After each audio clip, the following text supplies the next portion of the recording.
पाहू शकतो उद्धव ठाकरेंनी आश्वासन दिलेलं आहे, तुमच्या बाजूने आम्ही सरकारकडे तुमची बाजू मांडू, शेती नव्हे तर शेतकऱ्याचं आयुष्य वाहून गेलंय, शेतकऱ्यांना कर्जमुक्त करा असं आवाहन आम्ही सरकारकडे करू असंही उद्धव ठाकरे म्हणाले। हेक्टरी 50,000 सरसकट मदत मिळाली पाहिजे असंही ते पुढे म्हणाले।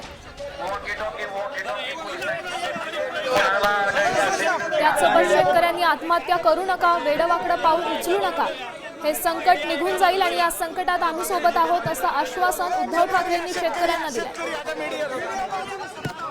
बँकांचं कर्ज आणि शेतकऱ्यांचा 7/12 हा कोरा करा असं देखील ते सरकारला सांगतात। शेतकऱ्यांच्या या संकट काळात आम्ही तुमच्या पाठीशी आहोत, मदत देताना वेडेवाकडे निकष लावू नका असंही ते म्हणाले। त्यासोबत हेक्टरी 50,000 सरसकट मदत मिळाली पाहिजे असं देखील उद्धव ठाकरेंनी यावेळी बोलताना सांगितलं। शेतकऱ्यांनी आत्महत्या करू नये, कोणतंही वेडवाकडं पाऊल उचलू नये, या संकट काळात आमचा पक्ष आणि आमचे कार्यकर्ते तुमच्या पाठीशी उभे आहेत, तुमच्या बाजूने आम्ही सरकारकडे तुमची व्यथा मांडू आणि तुम्हाला न्याय मिळवून देऊ असं उद्धव ठाकरेंनी आश्वासन दिलं।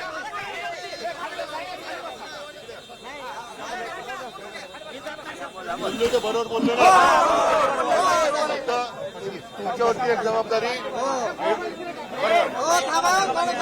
थांबा, ऐका ऐकून घ्या काय म्हणते ते, ऐका थांबा ऐका काय म्हणते तुमच्यावरती एक जबाबदारी टाकणार आहे, कोणी वेळेवाकडे पाऊल उचलायचं नाही आणि जर तुम्हाला कोण वाटलं की असं करतो त्याला सावरायचं। बाकी या संकटात पूर्ण ताकदीने आम्ही तुमच्या सोबत आहोत, खचून नाही जायचं, खचून नाही जायचं तुम्ही, एवढं करा फक्त। आपण मागणी करूया जास्तीत जास्त सगळं पूर्ण पणाला लावून आपण करू।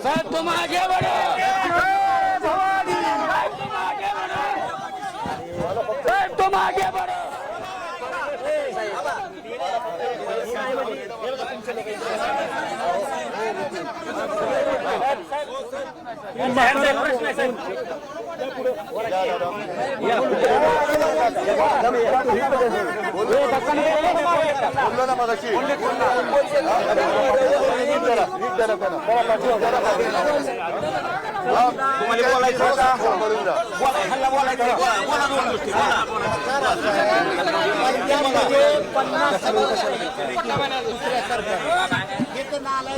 काही देत 8,500 रुपये आता द्यायला लागली हेक्टरी, त्यानं काहीच होत नाही आम्हाला। म्हणून दादा मी बोललो, मी सगळा अंदाज घेतला कारण त्यांनी जी मदत जाहीर केली आहे ती 8-8,500 पर हेक्टरी येणार। हो, तुमचं आता हे सडलेलं सगळं काढायला 6-7,000 रुपये जाणार, त्याच्यासाठी 10,000 रुपये देणार येत, मग काय गुंठ्याला 1,000 रुपये देऊन काय काम करा। मी आपल्या कैलासदादाला सांगितले, प्रवीण स्वामी आहेत, ओमदादाला सांगितले, बँकांच्या नोटीस आल्या ते एक गठ्ठा करून यांच्याकडे द्या। मी पहिल्यांदा 2-2 लाख रुपये सरसकट माफ केले शेतकऱ्याचे। विनंती अशी आहे की बगलांना सगळ्या डिग्री ढाकून गेलेल्या आहेत, पुढे शेतकऱ्यांना आता एका शेतकरी एक दगड नीट करायची म्हणजे 4-5 लाख रुपये खर्च होतो, ती शक्य होत नाही। शासनाने समजा इजेस मधून असेल किंवा जलसंधारणमधून हे दुरुस्त करून द्यायला आपण थांबा ऐका साहेब, थांब जरा, एक काल वापरू नका। ऐका, आपण काय करू, सगळ्या गोष्टी एकत्र नका करू, हो, आपण पहिले या संकटातून पहिले बाहेर या आणि मग आपण एक एक गोष्टी करत जाऊ। हो, नक्की काय बोलू येत नाही,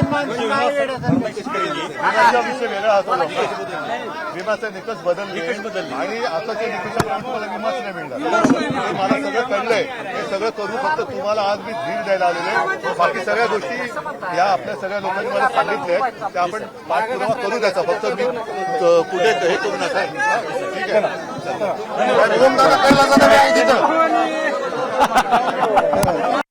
आता isakal.com आहे देशातील नंबर 1 ची मराठी न्यूज वेबसाईट। प्रत्येक अपडेटसाठी isakal.com ला नक्की भेट द्या।